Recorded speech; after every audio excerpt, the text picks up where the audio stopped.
So that's your anterior scalene, and that's your middle scalene.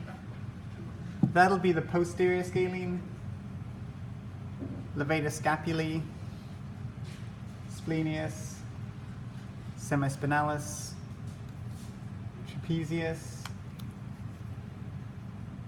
and then you're coming back round to semispinalis, splenius, levator scapulae, and the scalenes are underneath. This is going to be the inferior belly of the omohyoid. So you have to imagine that that joins up somehow with this, which is the superior belly of the omohyoid. And then right next to it, you get the sternohyoid. Underneath that, you get sternothyroid. And also underneath it, you get the thyrohyoid. You can see the thyroid cartilage, thyroid gland, tracheal rings. See the hyoid? Okay, so here we go. So up here, this side is superficial, this side is showing deeper. Okay, so this muscle here is the anterior belly of digastric. If you go back to this, you see there's two muscles here, this one and this one. This is posterior belly of digastric. This one is stylohyoid. You can also tell the difference between the stylohyoid goes to the hyoid, whereas the posterior belly of digastric is going up to the anterior. Anterior is sitting on the mylohyoid, so this part and this part is the mylohyoid.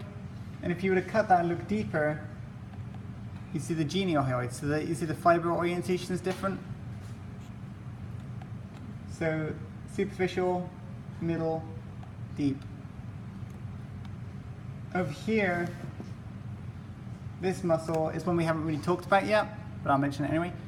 So we'll talk about tongue tomorrow, and one of the major tongue muscles is called hyoglossus. So it's going from the hyoid up to the tongue.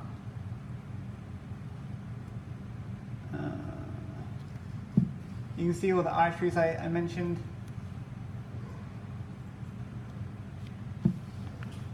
And you can see the brachial plexus down here next to the subclavian vein, subclavian artery. And it's a brachial plexus trunks. You can see this will be the supraclavicular, transverse cervical, the occipital artery back here. That's your mastoid process. External occipital protuberance, condyle of the mandible.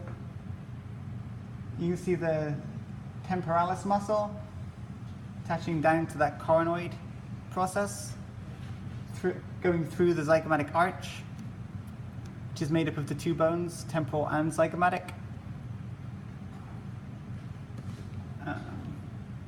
You can see a supraorbital foramen, which would be that notch.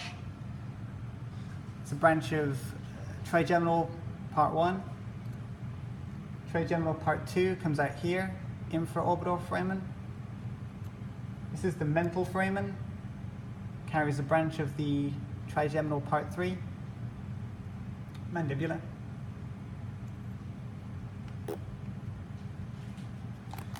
In cross section, you can see trachea, esophagus, and then you get into your vertebrae, spinal cord.